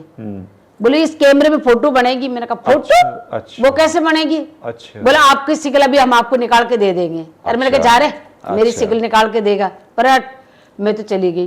पूरा मेला घूम के फिर मेरे भाई को उन्होंने पकड़ा कि ये तेरी बहन की फोटो बनाते हैं, देखना अच्छी अच्छी फोटो। बोले फोटो होती क्या है? बोले यार, बोले तुम इतना नहीं समझते क्या यार, फोटो होती है कैमरे में खींचेगी, देखो अब बताते हैं। हाँ। जैसे बाबा की फोटो ये लगी हुई है ना, हाँ। तो ऐसे तुम्हारी फोटो आ जाएगी, ऐसी आएगी। हाँ। फिर उन्होंने 2-4 लोगों की फोटो बताई, जैसे इनकी बनी हुई ना वैसे आएगी। हाँ। बोले ठीक है मेरी खींच के बता। मेरा भाई वड़ियल था, वो मेरे को मारता था वो। हाँ। मेरी खींच के बता पहले। अच्छा। मेरी बहन की लेने से पहले। अच्छा। उसकी खींच के बताई, बोले देख ऐसी आएगी। अच्छा अच्छा अच्छा चल फोटो खींचा, मुन्नी खींचो। मेरे का ये पता नहीं क्या करेगा फोटो का। फिर मेरे को डपली दी हाथ में, फिर डपली के साथ फोटो बनाई। फिर तो पोज बनाने में तो नंबर 1, फिर पोज बना के रो ऐसे वैसे। फिर वो खुले बाल तो थे, लाल वो चुन्नी कहीं बांध के, पट्टी बांध के, और फिर बंदूक हाथ में लेकर, फिर तो भाई भात के पोज, डपली हाथ में लेकर, बंदूक लेकर, पता नहीं क्या क्या, चश्मा पहन कर, कैसी कैसी उन्होंने फोटो बनाई। दूसरे दिन मेले में गए हम देखने के लिए, तो मेरे तो बड़े बड़े पोस्टर बना के टांग रखे उन्होंने। अच्छा अच्छा, वो जो फोटो एक दिन पहले खींची थी, उसके बड़े बड़े पोस्टर बन गए। क्या बड़े बड़े पोस्टर बना के टांग रखे। हाँ। तो वो मेरे भाई जो का बोले एचरी थारी फोटो हो गई यार। मुझको हाँ मारी ही दिखे यार। मैं कपड़ा देखी, मुझको हाँ मारा कपड़ा तो मारे ही है, मारी फोटो है। मैं अटके से टंक गई भाई। मैं यहाँ टंक कैसे गई? हाँ। मैंने कहा मैं अटके से टंकी। तो वो कहते बोला देख जैसे बाबा रामदेव फोटो टंकी, थारी भी टंकी तुम्हारी। अच्छा। हाँ। फिर मैं बोली, मैंने कहा भाई तू मेरे को तो नहीं दी ये फोटो। हाँ। यहाँ टांक ली तो हाँ। बोले आपको भी देंगे ना हम। अच्छा। आपके लिए भी रखी हुई, देखो इतनी सारी फोटो निकाल के रखी हुई बेचारा उसने, इतनी सारी फोटो। अब तो मन प्रसन्न हो गया। मैंने कहा अब तो मेरी माँ को और पापा को दिखाऊंगी। हाँ। फिर मेरी मम्मी पापा को लेके आई, उनकी फोटो भी बनवाई, मेरे भाइयों की फोटो भी बनवाई, उसने पूरे परिवार की फोटो बना के दी। और फिर वहां पे हमारे कोई समाज का ही मिल गया, तो वो मेरी फोटो को देख के बोले ये कौन है? बोला पता नहीं है तो कौन, पर ये है कुछ स्पेशल है लड़की, तो स्पेशल, हाँ। पर ये फोटो बनवा के गई है, पर है यही, वो रोज घूमती है यहाँ। हाँ। तो वो बीनवाड़ा, वो हमारे से पहले कालूनाथ है बीनवाड़ा जोधपुर वाला, हाँ। हमारे से पहले वो रेडियो में पास थे और हाँ। वो गाने पे पास थे वो। हाँ, हाँ। तो उनकी पार्टी थी कालूनाथ की पार्टी। तो बोला है तो जोगियानी छोरी यार, ढूंढना पड़ेगा। फिर वो ढूंढते ढूंढते ढूंढते ढूंढते वो हमारे डेरों की तरफ आ गए। अच्छा। फिर उन्होंने बीन बजाई, मैं 1-1.5 घंटा नाची, फिर हमारा कंपटीशन हो गया। अच्छा। जोधपुर वाला सारे कहने लगे, बोले छोरी जोधपुर का है पुंगी बजाता है, तू हारनी नहीं चाहिए। मतलब जयपुर और जोधपुर का कंपटीशन हो गया। क्या बात है। अब वो कहते बोले छोरी तेना हारना नहीं है, हाँ। बजाना है, डांस करना है। वो पुंगी में नंबर 1 है, पूरा फेमस है, बोला पूरा रेडियो में आवे री पुंगी। नाम है, बड़ा नाम है। हाँ नाम है। तो कोई बात नहीं, मेरे नाम है तो पुंगी बजा के मैं नाचूंगा, बस फर्क आई हुई हो। बजा ले मगर भाई, तू पुंगी बजा मैं नाचू। मैं मेरे गा के नाचती रही, गा के नाचती रही, नाचती नाचती 2-3 घंटे हो गए, बापड़े रो गुचकी आने लगी। वो तो फिर परेशान हो गए, बोले ये थकने का नाम नहीं ले रही है, कौन ही है। बोले इतने सारे नोट आ गए उसकी जेब में, बेचारे झोली में, वो तो पैसे को उठा के और रवाना हो गए। अच्छा। चला गया। लेकिन उसका कहीं न कहीं है ना, वो उसको लगा कि यार जो वहाँ के लोग थे ना कि कालूनाथ तू थारी बेना ने गाना गवावे यहाँ, तो बोले ये छोरी हो ना तेरे पास में, तो तेरे 4 चांद और भी लग जाए। सही बात है, उस घटना से साफ हो गया। तो ये देखो, तू तो खाली गाने पे पास है, पर ये लड़की आए तो तेरे 4 चांद लग जाए। तो उसके बेटे के कहीं न कहीं लालच आ गई। तो बोला हाँ कैसे भी करके इसको रोकना है। अच्छा। तो फोटो खिंचाने के लिए जिद करी साथ में। मेरे भाई को बोला कि बोले तेरी बहन की फोटो खिंचवा दे, तो मैं राजी नहीं हुई फोटो खिंचाने के लिए। फिर हमारी फोटो ही चुरा के ले गए कोई रात को, पूरी अटैची चुरा के ले गए। अच्छा, उनको फोटो चाहिए थी। हाँ। फिर मेरे को वहाँ पे बस स्टैंड पे स्टेशन पे रोकने की कोशिश की। वहाँ पुलिस वालों ने रोका कि ये लड़की नहीं जाएगी, तुम लोग चले जाओ। तो मेरे पापा तो ले लकड़ी खड़े हो गए, बोले मेरी बेटी है, तू कौन होता रोकने वाला है इसको। बोले नहीं ये नहीं जाएगी। इतनी देर मेरे राम से पीर ने मेरी सुनी, मेरे बाबा मेरे साथ है हमेशा। और हकीकत में मेरा पूरा परिवार चला गया, मुझे रोक लिया पुलिस वालों ने। वो पुलिस वालों से मिल लिया। अच्छा। ये नहीं लड़की नहीं जानी चाहिए किसी भी हालत में। अच्छा। इसको यहीं रखना है जोधपुर। तो इतनी देर में मिलिट्री वालों के और कॉलेज के बच्चों की लड़ाई हुई। अच्छा। ऑटोमेटिक, और रोड़ा मचा के झगड़ा हो गया, पूरी पुलिस उधर भाग गई। अच्छा। जो आपको रोकने के लिए आए थे। हाँ। अच्छा, वो डिस्टर्ब हो गए। तो हम तो ट्रेन में बैठ गए फिर भाग के, और वो उधर चले गए। चलिए बहुत बढ़िया। तो इस तरीके से। हाँ, तो बहन जी हम बात कर रहे थे जोधपुर से जब आप जयपुर आने की। जोधपुर से जैसे हम लोग वहाँ से रवाना हुए और फिर यहाँ आ गए, तो जैसे प्रोग्राम कर रहे थे तो वहाँ पे उनका भी प्रोग्राम हुआ, कालूनाथ जी का भी, और मेरा भी प्रोग्राम हुआ। और उन्होंने फिर मेरे को बहन बनाया और चुंदड़ी ओढ़ा के, और जब मैं प्रोग्राम करने लगी। अच्छा। तो मैं बीच में वो बात कह रही थी कि जैसे अपने हिम्मत सिंह जी बना जी ने कहा कि बोलो गुलाबो तू धनवंती थी, फिर तेरा नाम गुलाब हुआ, अब तो हमारे जयपुर में आ गई है। अच्छा। गुलाबी नगरी में। तो अब तेरे को हम लोग गुलाबी बोलेंगे। अब जो आधा नाम रह गया है तो वो मैं तेरे को गुलाबी बना देता हूँ। ठीक बात है। तो राजस्थान की बेटी, मीठा नाम है हमारा, और तेरे को गुलाबी बनाते हैं। मेरा नाम तो गुलाबी है सर। बोलो गुलाबी, लेकिन अब तेरे को गुलाबी बोलेंगे। फिर गुलाबी के नाम से मेरा पासपोर्ट बना, गुलाबी के नाम से मेरी सारी आइडिया आज गुलाबी के नाम से ही। अच्छा। तो जब मैं अमेरिका गई थी तो मेरे को गुलाबी नाथ कहते थे। तो मेरे कहा गुलाबी नाथ, मैंने कहा सर मेरे को गुलाबी नाथ क्यों कहते हैं, क्योंकि वो अंग्रेजी में गुलाबी नाथ आवाज देते थे। तो मैंने उनको राजू सेठी जी को उनको पूछा कि मुझे गुलाबी नाथ क्यों कहते हैं सर। कि बोला सरनेम है बेटा। मैंने कहा सरनेम तो नाथ तो हमारे मर्दों के लगता है, लड़कियों के तो लगता ही नहीं है। फिर बोले लड़कियों के क्या लगाओगे, सरनेम तो चाहिए ही यहाँ। मैंने कहा ऐसे करो, मैं सांप की जगह नाचती हूँ तो मेरे को सपेरा बोलो आप। अच्छा, बिल्कुल ठीक, गुलाबी सपेरा बोलो। तो मैं हमारे औरतों के ये सरनेम लग गया, ये पूरा नाम लग गया गुलाबी सपेरा। गुलाबी सपेरा रखा मैंने। और डांस का नाम भी मैंने सपेरा ही रखा था। बोले इस डांस का क्या नाम है। मैंने कहा मैं सांप की जगह नाचती हूँ तो इसका नाम भी सपेरा ही रखो। तो ये जो डांस है मेरा, इसका नाम भी मैंने सपेरा रखा, मेरा सरनेम भी मैंने सपेरा ही रखा। और राग गुलाबो। जब मैं अमेरिका से वापिस आई तो यहाँ पे सब मीडिया वाले आते थे, मैगजीन वाले आते थे सब। तो वो पूरा इंटरव्यू, मैं क्योंकि बोलना हिंदी मैंने उन्हीं के साथ सीखा। तो 1 साल भर तक नॉन स्टॉप मेरे ये चलता रहा इंटरव्यू वगैरह। तो एक मैगजीन निकली थी धर्मयुग, हरियाणा से। होती थी। तो उनमें मेरा नाम गुलाबो। अच्छा। और वो मेरे को घर लेके आए 1 महीने बाद कि बोलो गुलाबो हम तेरी मैगजीन लेके आए। अच्छा।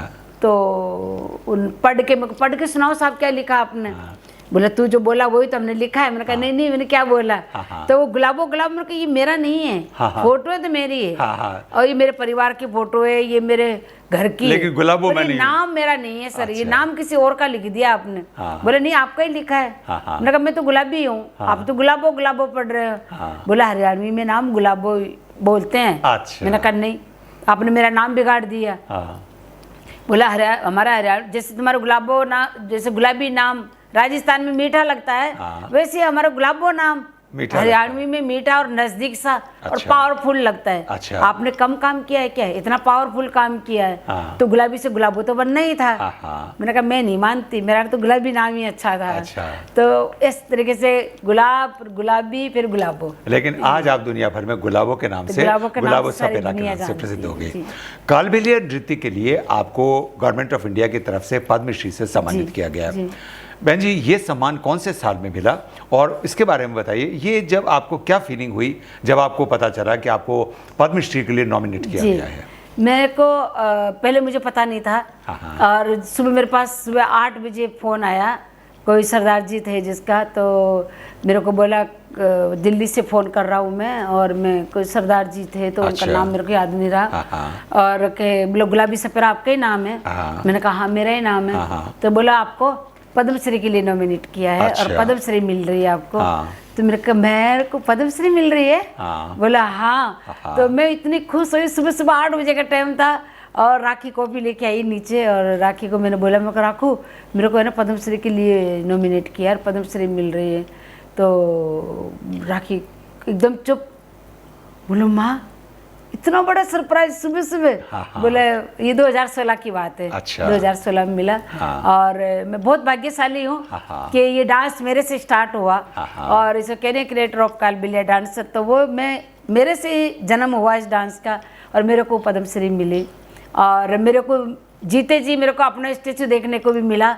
ज्वार सर्किल पे, ज्वार कला केंद्र की जो सर्किल है उड़ने वाली, उसे मेरे 3-4 मेरे स्टेचू बने हुए हैं। तो जीते जी मेरे को स्टेचू भी मेरे देखने के लिए मिले। बहुत बड़ा सम्मान है। बहुत बड़ा सम्मान है कि राजस्थान सरकार को मैं धन्यवाद देती हूँ कि मेरा जीते जी स्टेचू बनाकर मुझे दिखाया, और मैं बहुत अच्छा लगा। मुझे पद्मश्री मिली, भारत सरकार को धन्यवाद देती हूँ कि मेरे को और 1 कदम क्या 10 कदम बढ़ने का मौका मिला, और मेरे मान और सम्मान मिला, और मेरे समाज को भी मान सम्मान मिला कि बेटी ने कुछ अच्छा काम किया। तो ये आज हर बेटी आज पद्मश्री के फरियाद में है कि वो उनको भी मिले। वो भी इतनी मेहनत कर रही है, और मैं हर साल 28 मार्च को पद्मश्री महोत्सव करती हूँ, और उसको सबको सम्मान करती हूँ। मैं उनको यही बोलती हूँ कि मेरी तरफ से ये पद्मश्री है, आप इतनी मेहनत करो और इस कला को इतना आगे लेके जाओ कि आप पद्मश्री तक पहुंचे। आपने स्टेज पे बहुत सारी परफॉर्मेंस दी, कभी फिल्मों में काम करने का कभी सोचा नहीं, या कभी कोई ऐसा मौका नहीं आया? फिल्मों में काम करने के बारे में क्या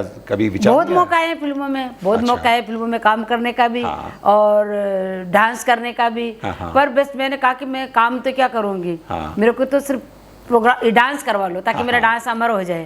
तो मैंने बंटवारा में, सत्रिय, अजूबा, अमिताभ बच्चन वाली अजूबा फिल्म में, जैसे फासले है, राजस्थानी भी राजू राठौड़ हुई जो मेरी बेटी मेहंदी ने किया, उसमें पक्की हीरोगिरी में डांस है। तो फिल्मों में मेरे डांस का तो बहुत है। और जैसे मेरी डॉक्यूमेंट्री बहुत सारी बनी हुई है। भारत सरकार की तरफ से सेहरा में खिले गुलाब डॉक्यूमेंट्री बनी थी। और ये तो रोज ही इंटरव्यू वगैरह तो चलते रहते हैं। और मेरे फिल्मों में जाने का, मैं देखो मेरी एक ईश्वर ने मुझे कला दी है। मेरे को जब अमेरिका में रोक रहे थे कि आपको यहाँ रहना है, बच्चों को डांस सिखाना है, मैंने उनको ये कहा कि आपको मेरा डांस इतना अच्छा लग रहा है ना, तो मेरे को आप ठप्पा लगा के बुलाओगे ना, तो मेरा भी नाम होगा, और ये लगेगा कि मैं भारत से अमेरिका जा रही हूँ डांस सिखाने के लिए। मैं यहाँ रह के नौकरी नहीं करने वाली। बोले पैसे मिलेंगे, घर मिलेंगे, आपको सब कुछ मिलेगा, फिर आप रहना क्यों नहीं चाहती? मैंने कहा पैसों के लिए नहीं, मेरे सिर पे तो टेंट ही नहीं है, तो मैं क्या करूँगी पैसों का? मेरे को तो आदत है खुले आसमान में सोने का। तो मैं यहाँ अकेली छत के नीचे रहने से कोई फायदा नहीं।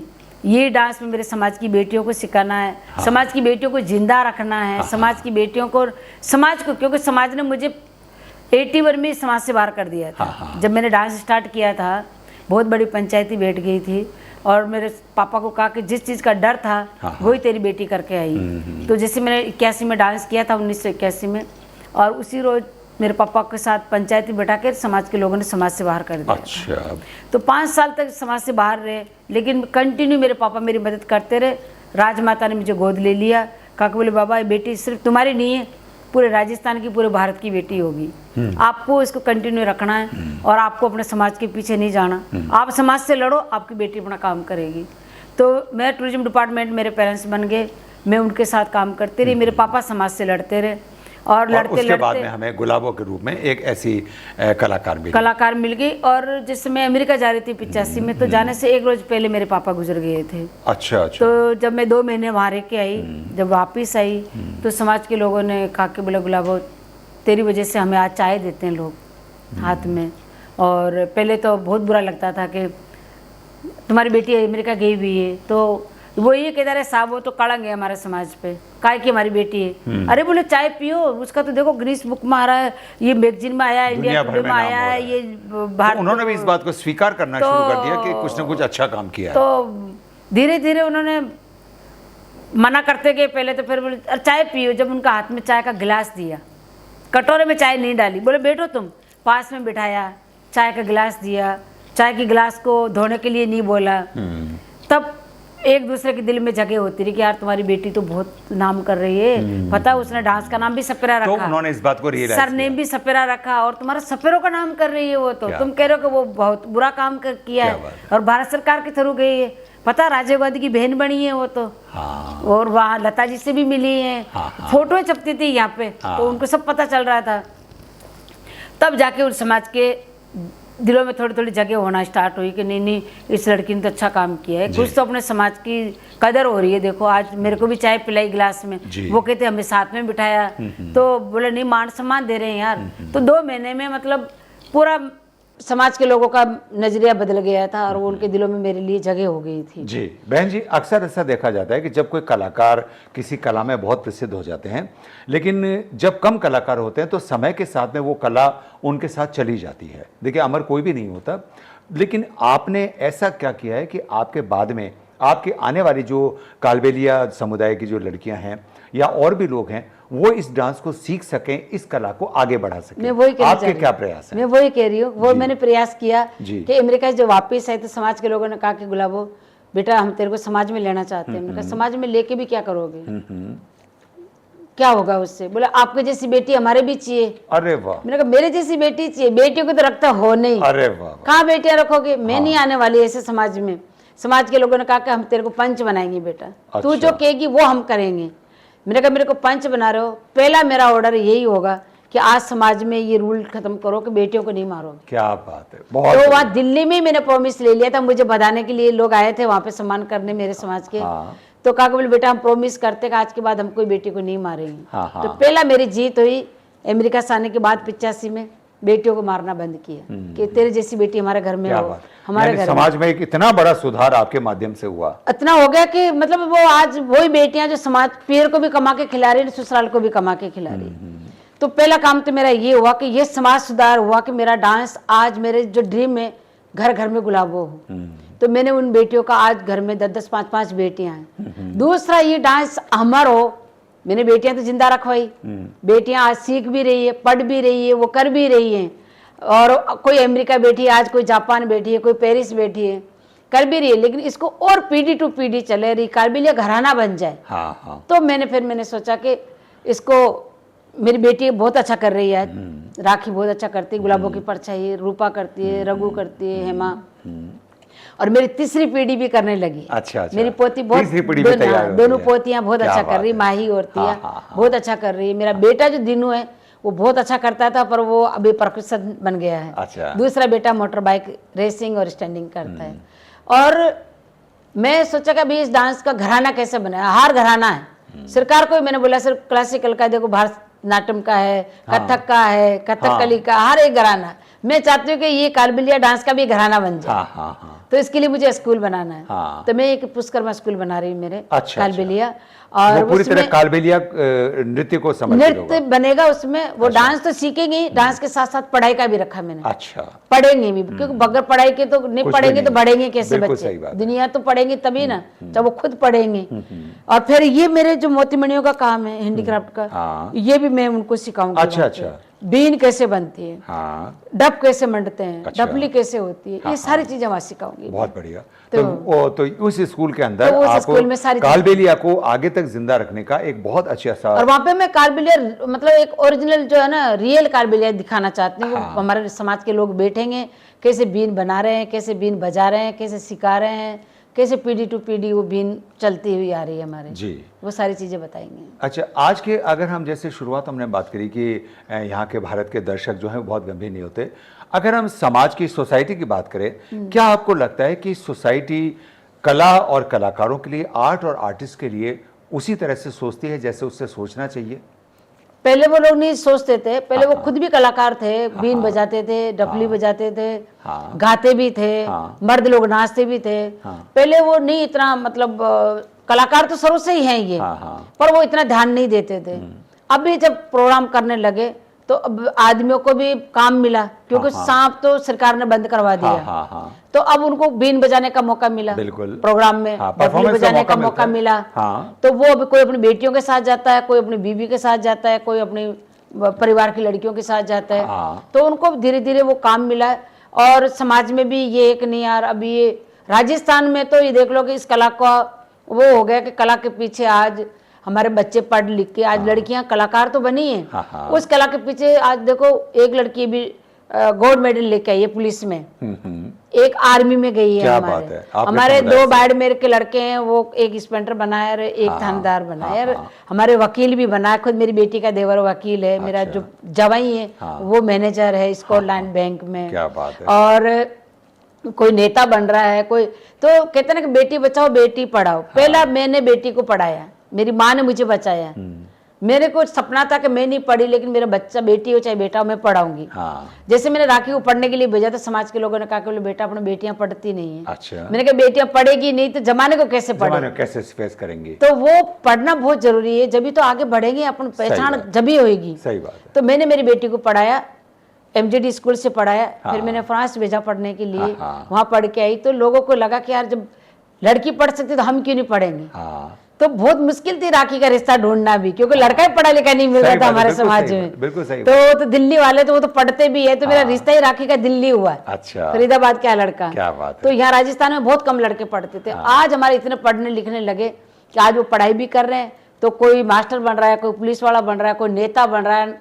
मैं अखिल राजस्थान महासभा की अध्यक्ष हूँ। मैंने रजिस्ट्रेशन करवाया है और मैंने 1000 पर्चे बना के मैंने अलग अलग उद्देश्य के मैंने बांटे उनको। अच्छा। आज देख लो घर घर में नेता बन गया। आज मैं नेता हूँ हूँ अध्यक्ष हूँ मैं अध्यक्ष हूँ तो सब आज इतने पाँव पे खड़े हो गए कि पहले वो गधों पे लद के चलते थे, अब गाड़ियों पे चल रहे हैं। हमारे सिर पे टेंट ही नहीं हुआ करता था, आज हम छत के नीचे सोते हैं। लाखों करोड़ों के मकान है। बिल्कुल सही बात है। और आज इतना आगे बढ़ गए सर के, मतलब आज वो लोग ये हक मांगने लगे सरकार से, अधिकार मांगने लगे सरकार से कि हमारे को आरक्षण दो।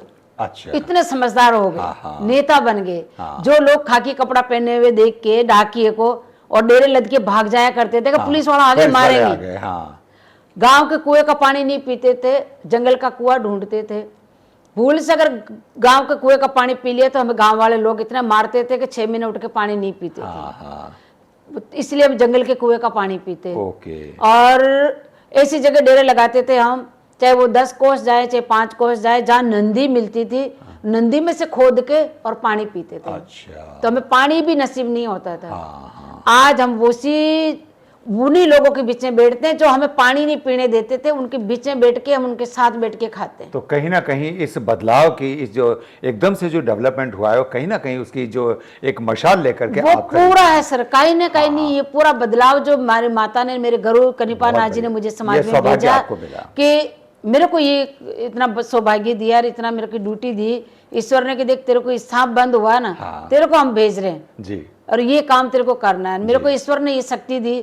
मैं आज देखती हूँ कि मेरे समाज के लोग आज नेता बन रहे हैं, आरक्षण मांग रहे हैं, आज ये वकील बन गए, आज ये मास्टर बन गए, लोगों को पढ़ा रहे। हाँ। आज हमारे जोधपुर में हमारा कालबेलिया अलवर से पढ़ के मास्टर बन के जोधपुर गया। हाँ। अब वो कह के कालबेलिया रहा कैसे पढ़ा। अच्छा। अब वो मारवाड़ी बोले बोले तो कालबेलिया मैं इनसे कैसे पढ़ाई ले शिक्षा ले, पर वो तो लेनी तो पड़ेगी भाई। लेकिन वो क्योंकि वो अब वो मास्टर जी बन के ऊपर बैठे हैं तो उनको वो भी नहीं कि मास्टर जी बन के कुर्सी पे कैसे बैठे हैं। भाई मास्टर बन के आए तो कुर्सी पे तो बैठेगा ही। बिल्कुल बैठेंगे। तो वो आज मास्टर बन के कुर्सी पे बैठ कर उन बच्चों को पढ़ा रहा है। बहुत बढ़िया। तो ये मेरे कनिपानाथ जी का वो आशीर्वाद है जी। और मेरी माता चामुंडा का और मेरे बाबा बालकनाथ जी, रामदेव जी पीर का, रामसा पीर का बड़ी मेहरबानी है कि उन्होंने मुझे यहाँ भेजा समाज में जी। और मेरा समाज का ये बदलाव हुआ और आज पूरा समाज मेरा यही खड़ा है। और आप कह रहे हो ना कि समाज का क्या बदलाव है, समाज का बहुत अच्छा बदलाव है। बहुत वो सोच रहे कि बेटा तेरे जैसी बेटियां और 2-4 और वो राजीव गांधी की बात, सबसे बड़ा बदलाव है। राजीव गांधी मेरे को ये कहा कि बोले गुलाबो तेरे को यहाँ रख रहे हैं बेटा। वो जब मेरे उनको पता चला ना कि मेरे पापा नहीं रहे और मैं फिर भी मैं देश के लिए यहाँ आई तो कहा बोले बेटा आपको यहाँ रख रहे हैं तो आप रहो और मैं पापा की जगह तो नहीं ले सकता लेकिन भाई तो बन सकता। भाई तो बन सकते। तो मैंने इनमें से रिबन निकाल के और उनके हाथ के बांधा और सोनिया जी और प्रियंका जी और राहुल जी साथ में थे, छोटे छोटे थे। तो मैंने उनके राखी बांधी, सिर पे हाथ रखा और कहा कि बोले बेटा आज से तू मेरी बहन है, जो तू बोलेगी ना मैं वो करूंगा। मैंने कहा मैं क्या बोलूं, मैंने कहा मैं तो सर मेरे तो तंबू सिर पे टेंट ही नहीं है, मैं क्या बोलूं क्या मांगू आपसे। तो बोले तेरे को यहाँ की सरकार रख रही है तो आप अपनी माँ के भाई के परिवार के साथ आके आप रहो यहाँ, अच्छे पैसे मिलेंगे, घर मिलेगा, गाड़ी मिलेगी। मैंने कहा उसका मैं क्या करूंगी, मेरा परिवार तो सारा वहां रह जाएगा, मेरा देश, मेरा राजस्थान, मेरा इंडिया तो सब वहां रह जाएगा। मैं अकेली यहाँ रह के क्या करूंगी सर। बोले पैसे मिलेंगे बेटा, बहुत पैसे मिलेंगे। मैंने कहा पैसों से जिंदगी नहीं निकलती, जिंदगी निकलती अपने लोगों से। अपने लोगों से मर भी जाएंगे तो वो लोग गाड़ेंगे तो शरीर ले जाके, यहाँ तो मशीन में दे देंगे। ठीक बात है। तो फिर मेरे पे ज्यादा दबाव पड़ा ना सर, तब फिर मैंने कहा देखो मेरे पे दबाव मत डालो। मैं रोने भी लगी थी, मेरे को दबाव मत डालो, मैं नहीं रहना चाहती। फिर मैंने राजीव गांधी जी को खुद डायरेक्ट ही बोल दिया। मैंने कहा सर ये मैंने ना यहाँ रविशंकर जी को भी देखा, वो लंबी लंबी सितार बजाते हैं, कहते कि वो भारत रत्न है, वो भी यही है।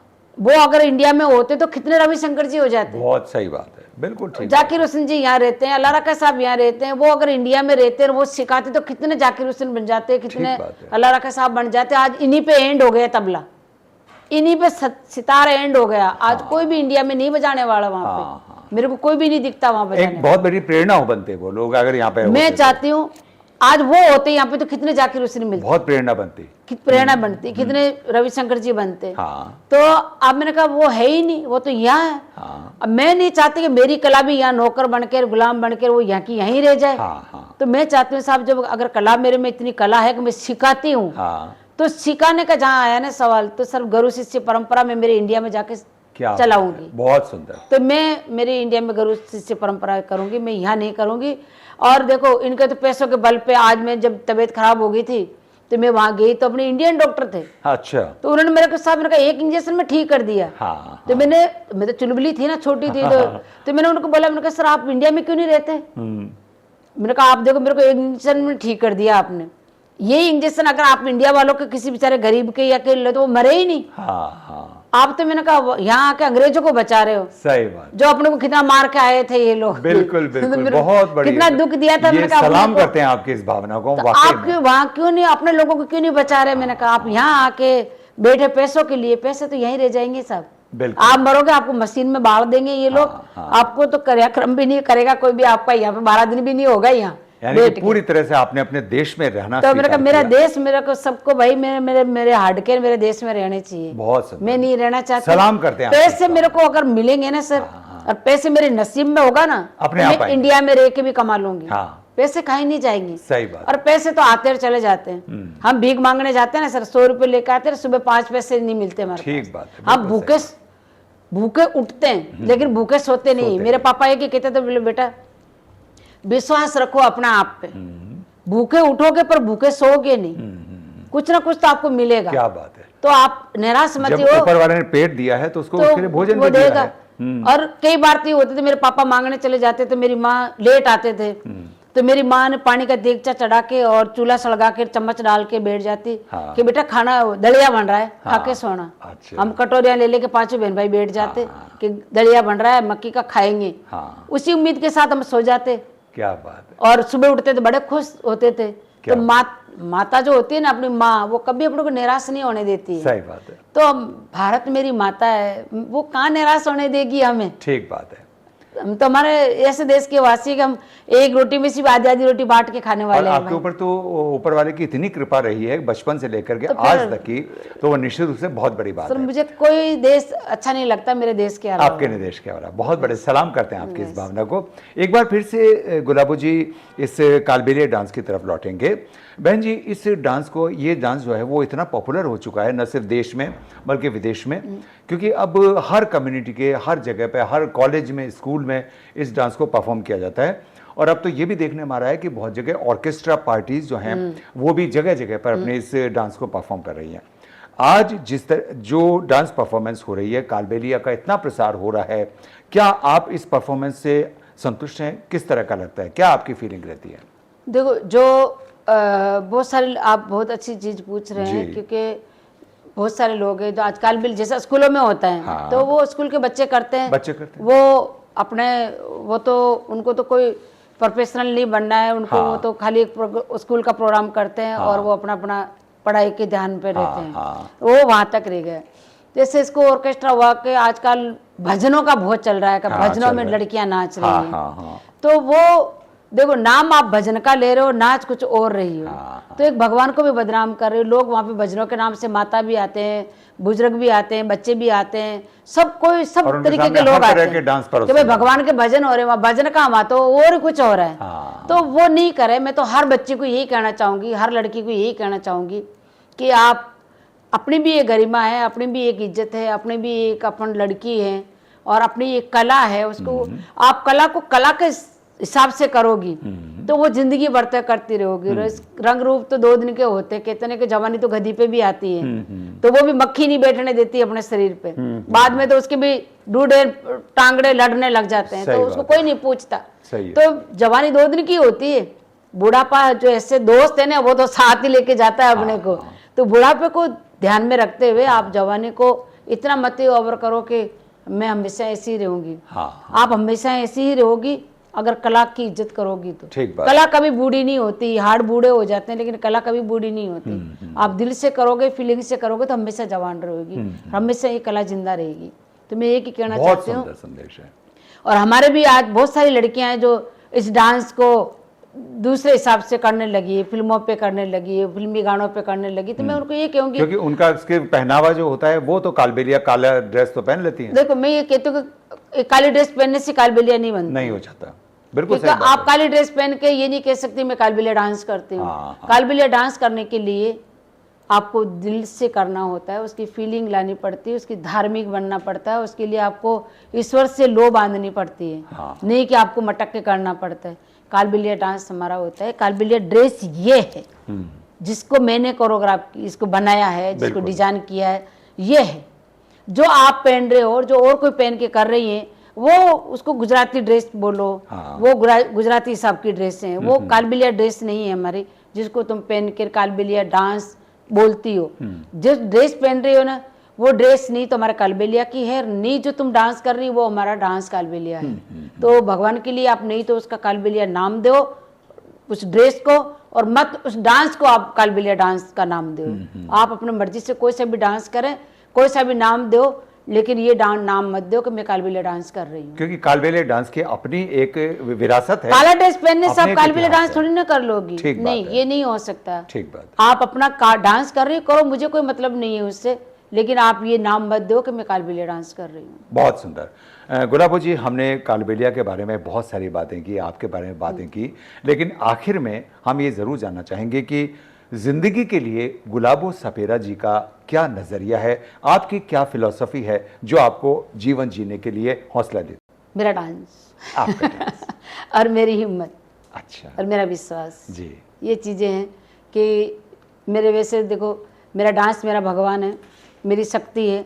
और मेरा जो पापा और मेरी मम्मी नहीं होती तो मैं नहीं होती यहाँ पे, तो उनको मैं धन्यवाद देती हूँ कि मेरे को ज़मीन में गड़ने के बाद में भी वो लोग मुझे निकाल के लेके आए। तो मैं हर माता पिता को यही बोलती हूँ कि माता पिता आप भी है ना अपने बच्चों का उतना ही ध्यान रखें कि वो क्या बनना चाहते हैं, दिल से आप उनका साथ दें और उनसे ये उम्मीद मत करें कि तेरे को डॉक्टर नहीं बनना है, तेरे को इतने पैसे लगा के पढ़ाया, तेरे को यही करना है। नहीं, पैसे लगाए आपका फ़र्ज़ है, आप लगाए, लेकिन आप इतना भी मत उनको मजबूर करो कि वो मरने पे मजबूर हो जाए।